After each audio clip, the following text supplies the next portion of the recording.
بسم الله الرحمن الرحيم. يا رب لك الحمد كما ينبغي لجلال وجهك وعظيم سلطانك. اللهم إنا نسألك علما نافعا ورزقا طيبا وعملا متقبلا. اللهم لك الحمد على نعمة الإسلام وعلى نعمة الإيمان وعلى نعمة القرآن، ولك الحمد أن جعلتنا من أمة محمد صلى الله عليه وسلم. أعوذ بالله من الشيطان الرجيم. بسم الله الرحمن الرحيم. من المؤمنين رجال صدقوا ما عاهدوا الله عليه، فمنهم من قضى نحبه ومنهم من ينتظر وما بدلوا تبديلا. صدق الله مولانا العظيم، وبلغنا رسوله النبي الأمي الأمين الكريم، ونحن على ذلك لمن الشاهدين والشاكرين، والحمد لله رب العالمين. اللهم انفعنا بما علمتنا وعلمنا بما ينفعنا ورب زدنا علما. السلام علیکم ورحمۃ اللہ تعالی وبرکاتہ۔ محترم ناظرین گرامی اور سامعین کرام، آپ کی خدمت میں آج دوبارہ ایک نئی صبح کے ساتھ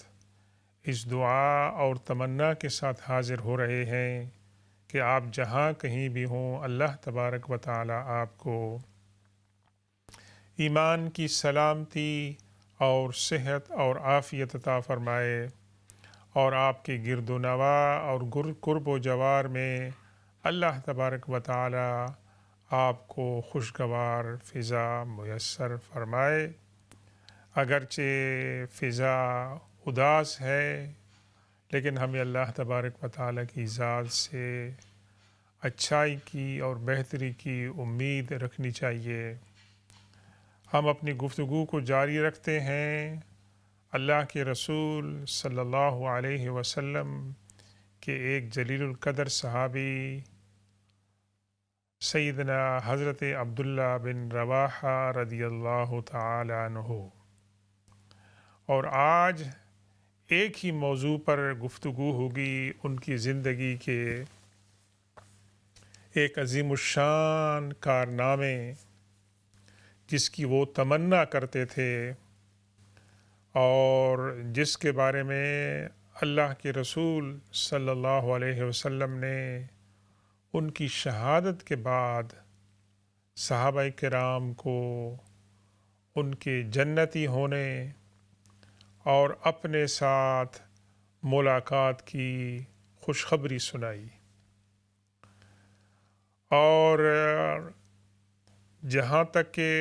ان کی شاعری کا تعلق ہے، اللہ کے رسول صلی اللہ علیہ وسلم کے ساتھ ملٹری ایکسپیڈیشن کے اندر شرکت کا تعلق ہے، دیگر معاملات جو تھے جہاں ان کی ضرورت ہوتی تھی اپنی خدمات وہ پیش کرتے تھے۔ یہاں پر آج جو ہم بات کر رہے ہیں یہ تاریخ اسلام کا ایک عظیم الشان واقعہ ہے، اور یہ واقعہ یہ ہے کہ ہجرت کے 8ویں سال اللہ کے رسول صلی اللہ علیہ وسلم نے مختلف علاقوں کے بادشاہوں کو، گورنرز کو اور وہاں کے جو امراء تھے ان کو آپ نے پیغامات بھیجے اسلام کی دعوت کے ساتھ۔ اور ناظرین گرامی، یہ جو ہے اس زمانے میں بھی ایک انٹرنیشنل پروٹوکول تھا کہ اگر آپ کے پاس کسی کا ایلچی، نمائندہ، ریپریزنٹیٹیو آتا ہے، ڈزنٹ میٹر آپ کا ان کے ساتھ کتنا ہی اختلاف ہو، آپ ان کو ریسیو کریں گے اور ان کا جو مراسلہ ہے، جو پیغام ہے، اس کا آپ جواب دیں گے۔ اور وہ جو سفیر ہے وہ ایک ملک کو، ایک حکومت کو، ایک نظام کو ریپریزنٹ کرتا ہے۔ آپ کے ان کے ساتھ اختلافات ہو سکتے ہیں، لیکن آپ نے ان کو مناسب ٹریٹمنٹ دینا ہے۔ یہ ایک پرانی جو ہے ٹریڈیشن ہے جو چلی آ رہی ہے، اور آج کل ہم دیکھتے ہیں کہ مختلف ممالک میں مختلف ممالک کے سفارت خانے ہوتے ہیں، اور وہ سفارت خانے اگرچہ بیرون ملک ہوتے ہیں، لیکن اس کی عمارت میں جو کچھ بھی ہوتا ہے وہ تصور کیا جاتا ہے جس بیرون ملک کا سفارت خانہ ہوتا ہے ان کی پراپرٹی اور ان کا ایسٹ ہوتا ہے، اور وہاں کی حکومت کو بھی وہاں کے جو سفارت خانے ہوتے ہیں یا ان کی حکومت ہوتی ہے ان کی اجازت کے بغیر اندر کوئی ایکشن لینے کی اجازت نہیں ہوتی، انلیس کہ کوئی بہت سیریس سی بات ہو جائے۔ تو اللہ کے رسول صلی اللہ علیہ وسلم نے اپنے ایک صحابی جناب حضرت الحارث بن عمیر الازدی رضی اللہ تعالی عنہ کو اپنا نمائندہ بنا کر بھیجا۔ بصرہ کا جو بادشاہ تھا اس کے پاس شرحبیل بن عمرو الغسانی، اور وہ رومن امپائر کو ریپریزنٹ کرتے تھے۔ تو حضرت حارث بن عمیر الازدی اللہ کے رسول صلی اللہ علیہ وسلم کا پیغام، دعوت اسلام ان کے پاس جب پہنچتے ہیں تو یہاں پر ان کو قتل کر دیا جاتا ہے۔ اور ان کے قتل کا مطلب کیا ہے کہ اعلان جنگ ہے، یعنی آپ نے کسی ملک کے سفیر کو قتل کر دیا تو اس کا مطلب یہ ہے کہ آپ نے ان کے ساتھ اعلان جنگ کر دیا ہے۔ تو اللہ کے رسول صلی اللہ علیہ وسلم کو جب یہ خبر پہنچتی ہے، افسوسناک خبر، تو اللہ کے رسول صلی اللہ علیہ وسلم فوراً ایمرجنسی میٹنگ کال کرتے ہیں صحابہ کرام کی، اور فرماتے ہیں کہ میرے نمائندے کو قتل کیا گیا ہے اور اس کا ہم نے بدلہ لینا ہے، اور مجھے اس کمپین کے لیے والنٹیئرز کی جو ہے وہ ضرورت ہے۔ تو اتنی دیر میں تقریباً 3000 صحابہ کرام کی تعداد جو ہے وہ جمع ہو جاتی ہے ان کی دفاع کے لیے اور ان کا انتقام لینے کے لیے۔ اور ناظرین کرام، آپ دیکھیں یہ مدینہ پاک ہے، اور یہ واقعہ کہاں پر ہوتا ہے؟ آج کل جو موجودہ جارڈن ہے، اردن ہے، وہاں پر ایک ڈسٹرکٹ ہے کرک، اور اس کے علاقے میں معان ایک قصبہ تھا جو رومیوں کی سلطنت کے اندر شامل تھا۔ تو تقریباً 1200 کلومیٹر کا فاصلہ ہے، اور اللہ کے رسول صلی اللہ علیہ وسلم اس گروپ کو تیار فرماتے ہیں، اور اس گروپ کے اوپر اللہ کے رسول صلی اللہ علیہ وسلم 3 کمانڈرز کو اپوائنٹ فرماتے ہیں، اور آپ فرماتے ہیں کہ زید بن حارثہ رضی اللہ تعالیٰ عنہ پہلے ہوں گے جو لیڈ کریں گے جنگ کے اندر ان کے خلاف، اور اگر زید بن حارثہ رضی اللہ تعالیٰ عنہ شہید ہو جاتے ہیں یا ان کو کچھ ہو جاتا ہے اور وہ اس قابل نہیں ہوتے ہیں کہ وہ لیڈ کر سکیں، تو ان کے بعد ہوں گے جعفر بن ابی طالب رضی اللہ تعالیٰ عنہ، جو کہ وہاں پر کمانڈر بنیں گے ملٹری کے۔ اور اگر جعفر بن ابی طالب رضی اللہ تعالیٰ عنہ کو کچھ ہو جاتا ہے تو حضرت عبداللہ بن رواحہ رضی اللہ تعالیٰ عنہ پھر کمانڈ سنبھالیں گے۔ اللہ تبارک و تعالیٰ کا شکر ہے کہ یہ جو مقامات ہیں، ان تینوں صحابہ کرام کے مزارات کی مجھے زیارت کا موقع ملا۔ اللہ تبارک و تعالیٰ آپ میں سے جس کو موقع عطا فرمائے جارڈن کی سیاحت کا، زیارت کا، تو وہاں بہت سے مقامات ہیں انبیاء کرام کے، صحابہ کرام کے، اور یہ کرک ایک علاقہ ہے، وہاں پر ان کے حکومت نے بڑی خوبصورت مسجد، لائبریری اور وہاں پر جو ہے نا انتظام بنایا ہے۔ تینوں صحابہ کرام کے مزارات ہیں، وہاں پر اگر آپ کو حاضری کا موقع ملے تو آپ ضرور تشریف لے جائیں۔ تو اللہ کے رسول صلی اللہ علیہ وسلم نے اس لشکر کو روانہ فرمایا، اور جب اللہ کے رسول صلی اللہ علیہ وسلم لشکر کو روانہ فرماتے تھے تو ان کو آپ الوداع فرماتے تھے، ان کے لیے دعائیں کرتے تھے، اور دو صحابہ کرام جو نہیں جا رہے تھے وہ بھی ان کو شہر کے باہر تک آ کے ان کو سی آف کرتے تھے۔ اسی طریقے سے اس لشکر کو بھی الوداع کہا گیا، اور جب الوداع کہنے لگے تو حضرت عبداللہ بن رواحہ رضی اللہ تعالیٰ عنہ، جن کو اللہ تبارک و تعالیٰ نے شاعری کی صلاحیت عطا فرمائی تھی، اور وہ ہر موقع پر شعر جو ہے وہ کمپوز کر لیتے تھے، تو یہاں پر بھی انہوں نے نہ صرف شاعری کی بلکہ رونے لگے، اور رونے لگے تو لوگوں نے شاید یہ سمجھا کہ یہ جا رہے ہیں تو وہاں پر ڈر کی وجہ سے ان کو خوف آ رہا ہے۔ فرمایا نہیں، قرآن پاک کی ایک آیت ہے سورہ مریم میں، اللہ تبارک و تعالیٰ فرماتے ہیں وَإِن مِّنكُمْ إِلَّا وَارِدُهَا كَانَ عَلَىٰ رَبِّكَ حَتْمًا مَّقْضِيًّا، کہ اللہ کے رسول صلی اللہ علیہ وسلم نے اس آیت کے بارے میں فرمایا ہے کہ جنت میں پہنچنے سے پہلے ہر شخص کو جہنم کے پاس سے گزرنا پڑے گا، اور کچھ لوگ تو ایسے ہوں گے جو جہنم کو کراس نہیں کر سکیں گے، اسی کے اندر گر جائیں گے، اور انبیاء کرام ہوں گے، صالحین ہوں گے، اللہ کے نیک بندے ہوں گے جو پل جھپکتی ہوئے جہنم کے پل کے اوپر سے گزر جائیں گے۔ تو فرمایا کہ مجھے اس بات کا ڈر ہے کہ میں جہنم کے پاس سے جب گزروں گا تو کہیں میں اس کے اندر پھسل نہ جاؤں، کہیں میں اس کے اندر گر نہ جاؤں۔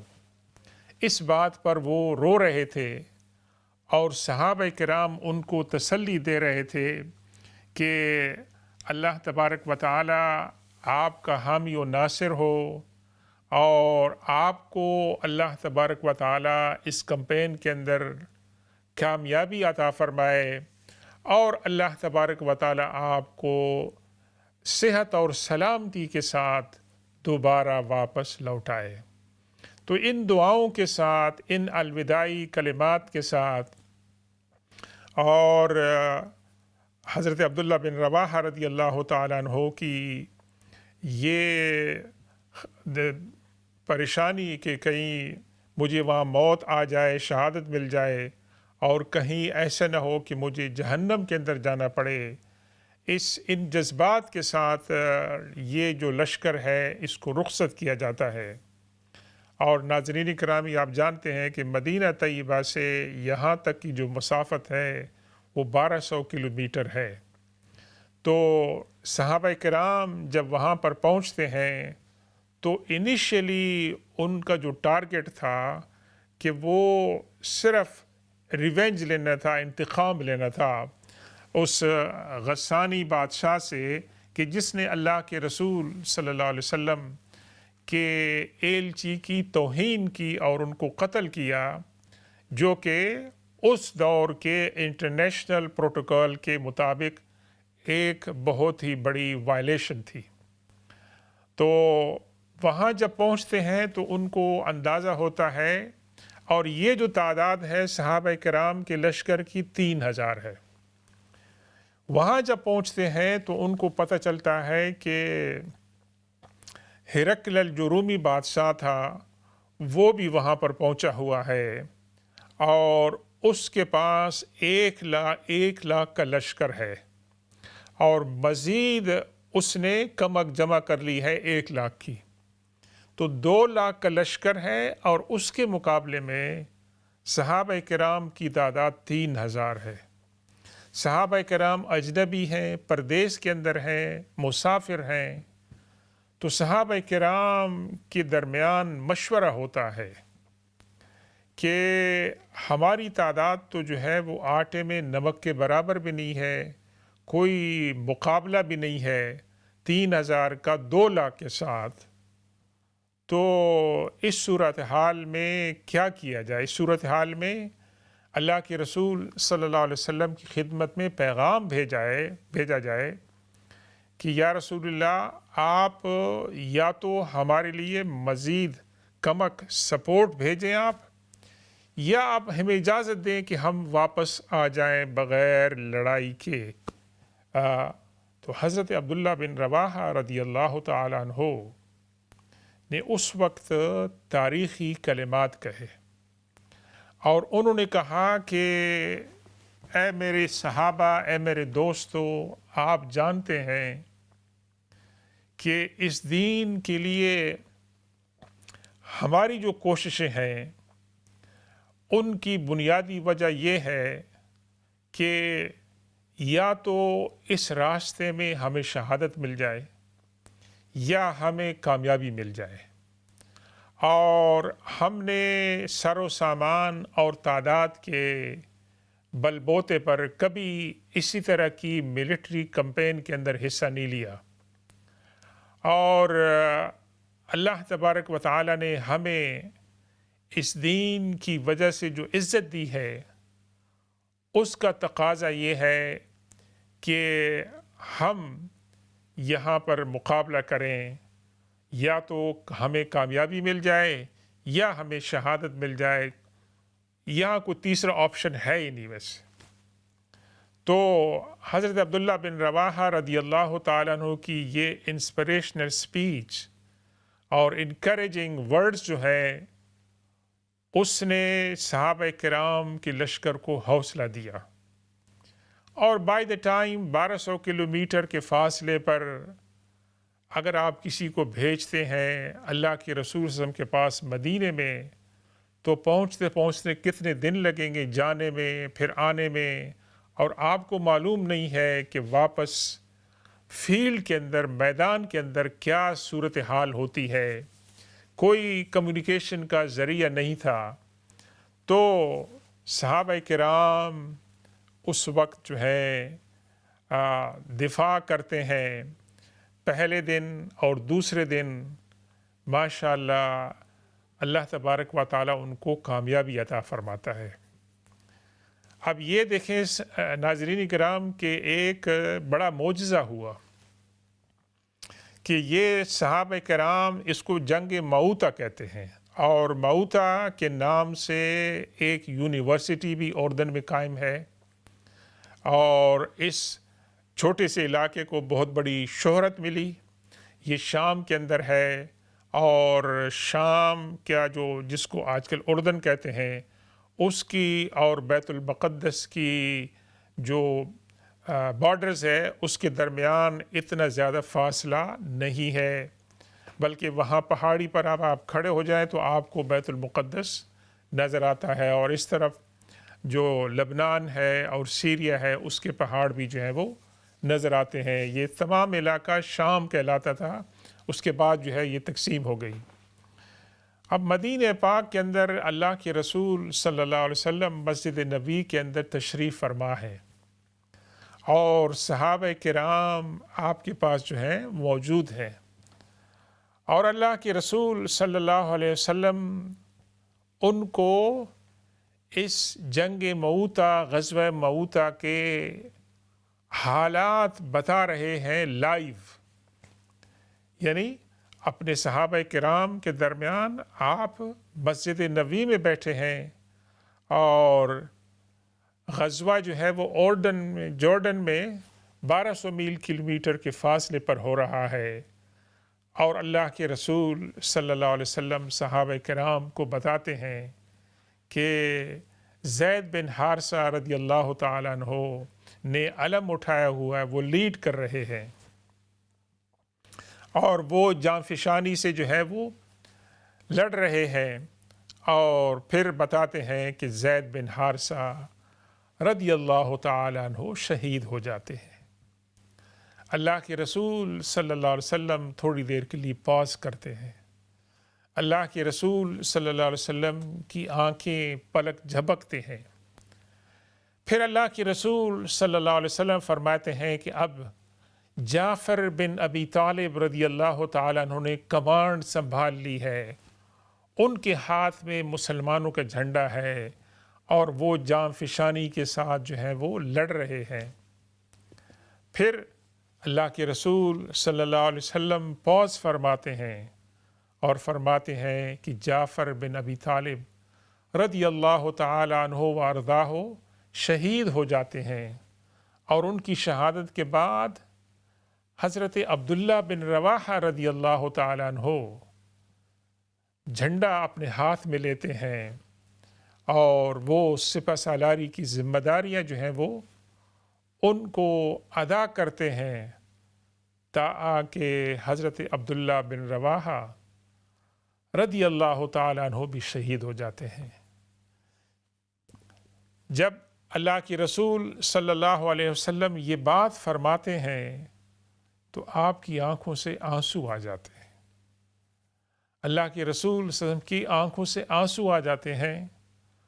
اور پھر تھوڑی دیر کے بعد اللہ کے رسول صلی اللہ علیہ وسلم فرماتے ہیں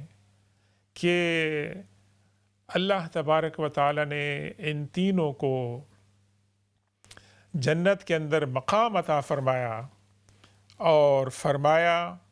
کہ یہ میرے انتظار میں ہیں جنت کے اندر، اور میری ان کے ساتھ جو ہے ملاقات ہوگی۔ ناظرین کرام، یہ بہت ہی کریٹیکل ٹائم ہوتا ہے مسلمانوں کے لشکر کے لیے، جن کا مقابلہ ہے 2 لاکھ رومیوں کے ساتھ۔ 3000 اور 2 لاکھ رومیوں کا مقابلہ تو نہیں ہو سکتا ہے، اور تینوں جو سپہ سالار ہیں اللہ کے رسول صلی اللہ علیہ وسلم کے نامزد کردہ، وہ جام شہادت نوش کرتے ہیں۔ اب صحابہ کرام کے اندر مشورہ ہوتا ہے کہ اب کیا کیا جائے ویسے۔ تو اتنی دیر میں ان کے سامنے حضرت خالد بن ولید رضی اللہ تعالی عنہ کے نام پر اتفاق ہوتا ہے کہ ان کو جو ہے کمانڈ سپرد کی جائے، اور ان کی بہادری کے اور جاں فشانی کے جو کارنامے تھے وہ لوگوں کے ذہن میں تھے۔ تو حضرت خالد بن ولید رضی اللہ تعالی عنہ کیا فرماتے ہیں کہ بجائے اس کے کہ جنگ کو وہ جاری رکھیں، وہ ٹیکٹیکل ریٹریٹ کرتے ہیں، اور ریٹریٹ کرتے ہیں تو دشمن کو یہ محسوس ہوتا ہے کہ ہمارے مخالفین نے جو ہے وہ پسپائی اختیار کر لی ہے، اور اس کا مطلب کیا ہے کہ انہوں نے شکست تسلیم کر لی ہے۔ تو حضرت خالد بن ولید رضی اللہ تعالیٰ عنہ ریٹریٹ کرنے کے بعد دوبارہ ایک ڈیفرنٹ ڈائریکشن سے جو ہے وہ اٹیک کرتے ہیں، اور یہ اٹیک اتنا سخت ہوتا ہے کہ مخالفین کو ٹکنے کا موقع نہیں ملتا ہے، اور یہ 3000 کا لشکر جو ہے اللہ تبارک و تعالی کی مدد سے 2 لاکھ کے لشکر پر غالب آ جاتا ہے، اور ان کو شکست سے دوچار کر دیتا ہے، اور یہ مسلمانوں کو اللہ تبارک و تعالی جو ہے یہ فتح عطا فرماتا ہے۔ تو ناظرین گرامی، انشاءاللہ اس کے بعد ہم تھوڑی دیر کے بعد ہم وقفے پہ جا رہے ہیں، اور وقفے کے بعد جب ہم حاضر ہوں گے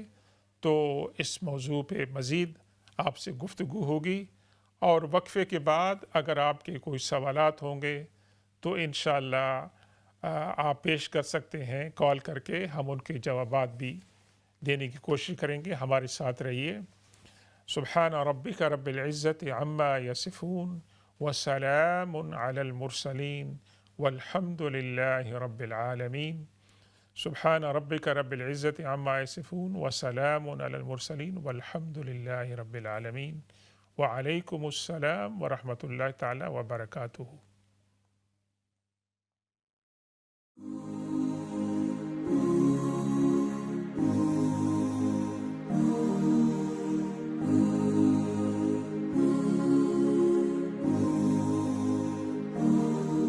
السلام علیکم ورحمۃ اللہ تعالی وبرکاتہ. ویلکم بیک ناظرین گرامی.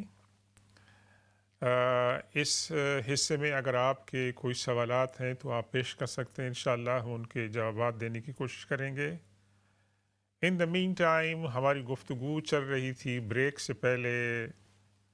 اللہ کے رسول صلی اللہ علیہ وسلم کے ایک جلیل القدر صحابی سیدنا عبداللہ بن رواحہ رضی اللہ تعالیٰ عنہ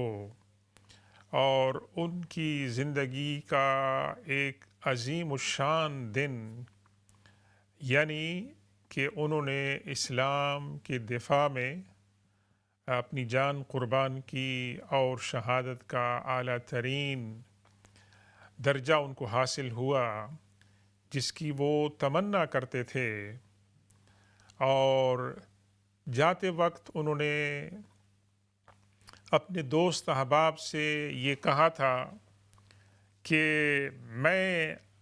انہوں نے اشعار یہ کمپوز کیے تھے کہ لَكِنَّنِي أَسْأَلُ الرَّحْمَنَ مَغْفِرَةً، کہ اس سفر میں اللہ تبارک و تعالیٰ کی مغفرت چاہتا ہوں اور میں چاہتا ہوں کہ مجھے اللہ تبارک و تعالیٰ شہادت کی سعادت جو ہے وہ عطا فرمائے. اور ان کے ساتھ زید بن ارقم رضی اللہ تعالیٰ عنہ بھی تھے جو یتیم تھے، اور ان کی پرورش حضرت عبداللہ بن رواحہ رضی اللہ تعالیٰ عنہ نے کی تھی. تو اس سفر کے اندر حضرت زید بن ارقم رضی اللہ تعالیٰ عنہ حضرت عبداللہ بن رواحہ رضی اللہ تعالیٰ عنہ کے ساتھ تھے. اور حضرت عبداللہ بن رواحہ رضی اللہ تعالیٰ عنہ جو ہر لمحے ان کو آمد ہوتی تھی شعر کہنے کی، تو یہاں پر بھی انہوں نے اشعار کہے جن اشعار کا مفہوم یہ تھا کہ یہ جو سرزمین شام ہے جس کے بارے میں اللہ کے رسول صلی اللہ علیہ وسلم نے اس کی برکات کے فضائل و مناقب بیان کیے تھے، کہ میں چاہتا ہوں کہ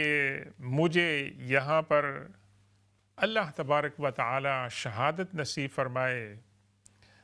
اور جب حضرت زید بن ارقم رضی اللہ تعالیٰ عنہ نے یہ باتیں سنی تو حضرت زید بن ارقم رضی اللہ تعالیٰ عنہ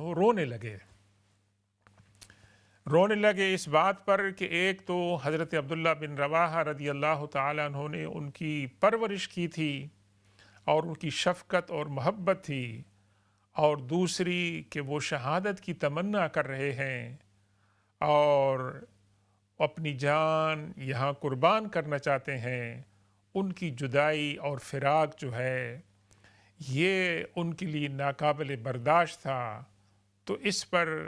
حضرت زید بن ارقم رضی اللہ تعالیٰ عنہ نے رونا شروع کیا. تو اس پر حضرت عبداللہ بن رواحہ رضی اللہ تعالیٰ عنہ نے ان سے تھوڑا سا ان کو ڈانٹتے ہوئے نرم طریقے سے کہا کہ میں چاہتا ہوں اے بے وقوف انسان کہ اللہ تعالیٰ مجھے یہاں پر شہادت عطا فرمائے، اور میں چاہتا ہوں کہ میری جو بیلونگنگز میرے ساتھ ہیں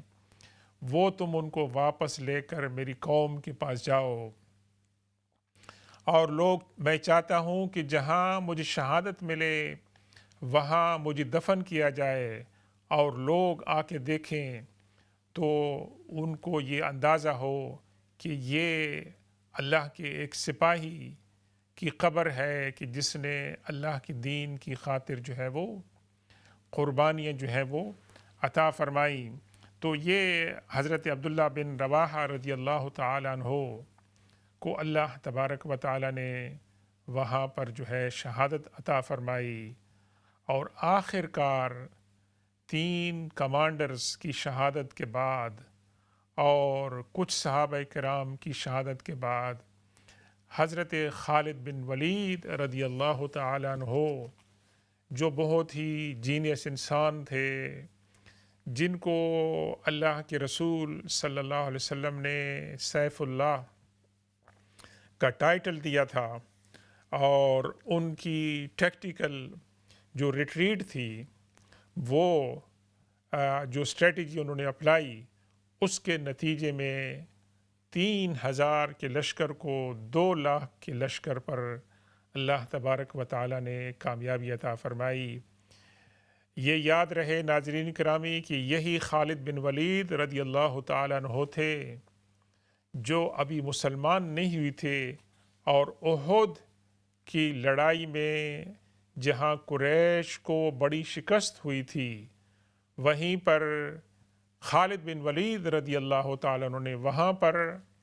ٹیکٹیکل ریٹریٹ کی، اور دوبارہ جب اٹیک کیا تھا تو احد کی لڑائی میں 70 کے قریب صحابہ کرام جو ہے وہ شہید ہو گئے تھے۔ تو لڑائی جو ہے وہ صرف ہتھیاروں سے نہیں ہوتی ہے، لڑائی کے اندر پلاننگ کرنی پڑتی ہے، اور اس کے اندر ایمان کا جذبہ اور اسٹریٹجی جو ہیں وہ بھی جو ہے کامیابی سے ہمکنار کرتی ہیں۔ تو بہت سے ایسے لشکر جو تعداد میں وسائل میں کم ہوتے ہیں، اور ان کے مقابل جو لوگ ہوتے ہیں وہ تعداد میں اور وسائل میں زیادہ ہوتے ہیں، اللہ تبارک و تعالیٰ ان کو کامیابی عطا فرماتا ہے۔ تو یہ حضرت عبداللہ بن رواحہ رضی اللہ تعالیٰ عنہ کی زندگی میں اہم ترین مقام تھا، جو بتاتا ہے ناظرین گرامی کہ ایک طرف تو انہوں نے اپنی شاعری کو ڈیڈیکیٹ کیا تھا اسلام کی خدمت کے لیے، اللہ کے رسول صلی اللہ علیہ وسلم کی نعت اور مدح کے لیے، اور اسلام کے دفاع کے لیے، اسی کے ساتھ ساتھ انہوں نے جسمانی طور پر بھی کوئی کسر باقی نہیں چھوڑی اسلام کے دفاع کے لیے۔ اللہ تبارک و تعالیٰ ان کے درجات بلند فرمائے، اور اللہ تبارک و تعالیٰ ہمیں بروز قیامت ان کی زیارت جو ہے وہ عطا فرمائے۔ حضرت عبداللہ بن جابر رضی اللہ تعالیٰ عنہ جو تھے، ان کے واقعات مزید بھی جو ہے احادیث کے اندر اور سیرت کی کتابوں کے اندر مذکور ہیں۔ مثال کے طور پر ایک مرتبہ ایک سفر پر وہ جانے لگے تو اللہ کے رسول صلی اللہ علیہ وسلم کی خدمت میں حاضر ہوئے، اور اللہ کے رسول صلی اللہ علیہ وسلم نے الوداع ان کو کیا۔ حضرت عبداللہ بن رواحہ رضی اللہ تعالیٰ عنہ اور دیگر صحابہ کرام کی بھی یہ خواہش ہوتی تھی کہ سفر پر جانے سے پہلے آخری بار اللہ کے رسول صلی اللہ علیہ وسلم سے ملاقات ہو جائے، نہ معلوم واپسی میں دوبارہ ان کو یہ موقع مل سکتا ہے کہ نہیں مل سکتا ہے۔ تو یہ ان کی خواہش ہوتی تھی کہ سفر پر جانے سے پہلے اللہ کے رسول صلی اللہ علیہ وسلم سے الوداعی ملاقات کی جائے۔ تو حضرت عبداللہ بن رواحہ رضی اللہ تعالیٰ عنہ حضور پاک صلی اللہ علیہ وسلم کے پاس جب حاضر ہوتے ہیں تو عرض کرتے ہیں کہ یا رسول اللہ، میں سفر پہ جا رہا ہوں، مجھے آپ کو نصیحت فرمائیں کہ جو میرے کام آئے گی۔ تو اللہ کے رسول صلی اللہ علیہ وسلم نے فرمایا، تم ایک ایسے آبادی میں جاؤ گے کہ جہاں پر لوگ جو ہیں نمازیں کم پڑھیں گے، سجدے کم کریں گے، اور تم نے وہاں کیا کرنا ہے کہ نمازیں اور سجدوں کی کثرت کرنی ہے۔ آپ دیکھیں ناظرین گرامی، اللہ کے رسول صلی اللہ علیہ وسلم کے اس مختصر اور چھوٹے فرمان کے اندر کتنی حکمتیں ہیں کہ وہ اپنے ایک صحابی کو یہ فرما رہے ہیں کہ جس بستی میں، جس آبادی میں آپ جائیں گے، وہاں پر نماز کا اہتمام لوگ کم کریں گے، اور آپ نے کیا کرنا ہے کہ آپ نے نماز کی کثرت کرنی ہے۔ تو اس کے اندر کیا ہو سکتا ہے کہ آپ ایک ایسے ماحول میں آپ جا رہے ہیں کہ جہاں پر دین کی پابندی اور پیروی وہاں کے لوگوں کے اندر کم ہے، تو اس بات کا امکان ہو سکتا ہے کہ ایک اجنبی نوارد جب اس آبادی کے اندر جائے تو اس کے اوپر وہاں کی آبادی کا جو اکثریتی مطلب ایک حصہ ہے، اس ایک انسان کے اوپر یہ اثر ہو جائے کہ وہ نمازیں پڑھنا کم کر دے، دین کی پیروی جو ہے اس کے اندر کم ہو جائے، تو یہ دین کا نقصان ہوگا، کیونکہ ماحول کو فالو کرتے ہوئے۔ تو اس کے اندر عبرت کیا ہے ناظرین گرامی، کہ اگر آپ کو قرآن پاک کی تلاوت آپ کا روٹین ہے، آپ کو نمازیں پڑھنے کا روٹین ہے پابندی کے ساتھ، سفر کے اندر تو آپ کو نمازیں قصر جو ہیں ان کی اجازت ہے، لیکن اگر آپ کے پاس فرصت ہے، آپ کے پاس وقت ہے، تو بجائے اس کے کہ اس وقت کو کل کیا جائے، اس کو ضائع کیا جائے، اللہ کے رسول صلی اللہ علیہ وسلم کی یہ نصیحت کیا بتاتی ہے؟ نہیں، وہاں اپنے وقت کو استعمال کریں اللہ تبارک و تعالیٰ کی عبادت کے لیے، اور کثرت کے ساتھ، کہ جہاں لوگ اللہ کی عبادت کم کرتے ہیں وہاں پر آپ اللہ تبارک و تعالیٰ کی عبادت زیادہ کریں۔ اور سفر کے اندر اس بات کے امکانات ہوتے ہیں، کچھ ڈسٹریکشن ہوتی ہے، کچھ تھکاوٹ ہوتی ہے، کچھ اور وجوہات ہوتی ہیں کہ جہاں پر ہمیں بہت سارے ایکسکیوز جو جینون ہوتے ہیں، کچھ جینون نہیں ہوتے ہیں، وہ مل جاتے ہیں کہ جہاں نمازیں جو ہیں وہ قضا ہو جاتی ہیں، یا نمازیں نہیں پڑھی جاتی ہیں، یا درود اور اذکار اور وظائف جو ہمارا روٹین ہوتا ہے ہم ان کو بجا لانے میں تقصیر کرتے ہیں۔ تو یہ اللہ کے رسول صلی اللہ علیہ وسلم کی اپنے اس صحابی کو نصیحت تھی کہ آپ نے وہاں نمازیں زیادہ پڑھنی ہیں اور کثرت سے اللہ کی بارگاہ میں سجدہ ریزی کرنی ہے۔ حضرت عبداللہ بن رواحہ رضی اللہ تعالیٰ نے عرض کی کہ یا رسول اللہ، مجھے آپ مزید نصیحت فرمائیں کہ اس کے علاوہ میں کیا کروں، میں سفر کے اوپر جا رہا ہوں۔ تو اللہ کے رسول صلی اللہ علیہ وسلم فرمایا کہ تم اللہ کا ذکر کرو، اور اللہ کا ذکر جو ہے وہ تم جو چاہو گے، تمہاری جو امنگیں ہوں گی، مناجات ہوں گی، خواہشات ہوں گی، اس کے معاملے میں اللہ تبارک و تعالی تمہیں اس ذکر کی برکت سے اللہ تعالیٰ تمہاری مدد فرمائے گا، اور تمہاری جو ضروریات ہیں اللہ تبارک و تعالیٰ پورا فرمائے گا۔ تو ناظرین گرامی، نماز کے ساتھ ساتھ اللہ تبارک و تعالیٰ کا جو ذکر ہے مختلف اوقات میں، صبح کے وقت میں، دوپہر کے وقت میں۔ ہمارے ساتھ ایک کالر ہیں۔ السلام علیکم ورحمۃ اللہ تعالی وبرکاتہ۔ وعلیکم السلام ورحمۃ اللہ وبرکاتہ۔ مولانا صاحب، میرا سوال یہ ہے کہ اگر انسان اپنی زندگی میں ہی اپنی جائیداد جو اپنے بچوں میں ایکول تقسیم کر دے، یعنی چار بچے ہوں، 2 بیٹیاں 2 بیٹے، چاروں میں ایک جیسی تقسیم کر دے، جی، تو اس کے بارے میں مجھے بتائیں، ہم گنہگار تو نہیں ہوں گے؟ ٹھیک ہے، اس طرح ہم کر سکتے ہیں اپنی زندگی میں؟ شکریہ جناب، آپ کا سوال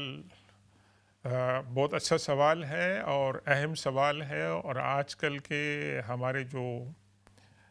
فیملی پرابلمز ہیں ان کے متعلق ہے۔ ہماری بہن نے یہ سوال پوچھا ہے کہ ماں باپ کیا اپنی زندگی میں موت سے پہلے اپنی پراپرٹی، اپنی جائیداد اپنی اولاد میں تقسیم کر سکتے ہیں؟ جی ہاں، اس کے اندر شریعت نے اجازت دی ہے کہ آپ جس طریقے سے بھی چاہیں آپ اپنی زندگی کے اندر اپنی جائیداد کو تقسیم کر سکتے ہیں، اور اس کے لیے ضروری نہیں ہے وہ فارمولہ کہ جو میراث کی تقسیم کا ہے۔ میراث کی تقسیم کا فارمولہ جو قرآن و حدیث کے اندر بتایا گیا ہے وہ ماں باپ کی وفات کے بعد ہوتا ہے، اور اس میراث کے اندر، اس اسٹیٹ کے اندر ماں باپ کو صرف 1/3 جو ہے اس کی وصیت کی اجازت ہوتی ہے. باقی تمام جو پراپرٹی ہے وہ قرآن و حدیث کے اندر جو شیئرز بتائے گئے ہیں ان کے مطابق جو ہیں وہ تقسیم کر سکتے ہیں. ایک بات کا لحاظ رکھیں کہ آپ اپنی زندگی میں جو آپ تقسیم کرتے ہیں اس کے اندر یہ نہ ہو کہ آپ نے کسی کے ساتھ زیادتی کی ہو. آپ کا دل ہو کرتا ہو کہ جی آپ کی ایک بیٹی ہیں، ان کے شوہر کے مالی حالات کمزور ہیں، ان کو آپ زیادہ دینا چاہتے ہیں تو یہ آپ کر سکتے ہیں ویسے. یا ایک بیٹا ہے، اس کی ضروریات زیادہ ہیں، ان کو آپ زیادہ دینا چاہتے ہیں تو یہ آپ کر سکتے ہیں. لیکن اس کے اندر اس بات کا اہتمام کریں کہ اپنے تمام بچوں کو آن بورڈ لیں کہ یہ ہماری تقسیم ہے اور یہ ہماری ڈسکشن ہے، اس کے مطابق ہے اور یہ ہم آپ کو اپنی طرف سے دے رہے ہیں. کچھ ماں باپ یہ چاہتے ہیں کہ ان کی وفات کے بعد بچوں میں جھگڑا نہ ہو ان کی میراث کے اوپر، تو اس طریقے سے وہ اس کو تقسیم کر سکتے ہیں. تو شریعت نے اس کے اندر آپ کو اجازت دی ہے کہ آپ اپنی وفات سے پہلے جس طریقے سے بھی چاہتے ہیں اپنے بچوں کے اندر اپنی اسٹیٹ کو تقسیم کر سکتے ہیں. ہمارے ساتھ ایک اور کالر ہیں. السلام علیکم ورحمۃ اللہ وبرکاتہ. ہیلو جی السلام علیکم، فرمائیں. ہیلو جی میں سن رہا ہوں. السلام علیکم. السلام علیکم. جی میں ان قاری صاحب سے بات کرنا چاہتی ہوں. جی میں سن رہا ہوں، آپ فرمائیں. السلام علیکم. وعلیکم السلام. آپ قاری صاحب بول رہے ہیں؟ جی میں بول رہا ہوں، فرمائیں. جی جی السلام علیکم. میرا سوال ہے کہ جب ماں باپ ہو، تھوڑا بات کرنا بند کریو. جب ماں باپ فوت ہو جائیں تو پڑھنے کے ان کو ثواب ملتا ہے. جب ان قبر پر جائیں تو پڑھیں تو کیا ثواب تو ملے گا نا؟ تو کیا بتا سکتے ہیں؟ ان کو پتہ چلتا ہے کہ کون آیا ہے، کس نے کہ بیٹا یا کوئی بھی بیٹی آئی ہے؟ یہ آپ بتا سکتے ہیں؟ جی شکریہ، آپ کا سوال مل گیا ہے. میں مختصراً عرض کرتا ہوں، وقت کم ہے، کہ جب ہم اپنے والدین کی قبروں پہ جاتے ہیں سلام کرنے، دعا کرنے کے لیے، اور ہم ان کے لیے جو دعا کرتے ہیں کیا ان کو پتہ چلتا ہے کہ ان کے پاس کسی کی دعائیں ہے؟ تو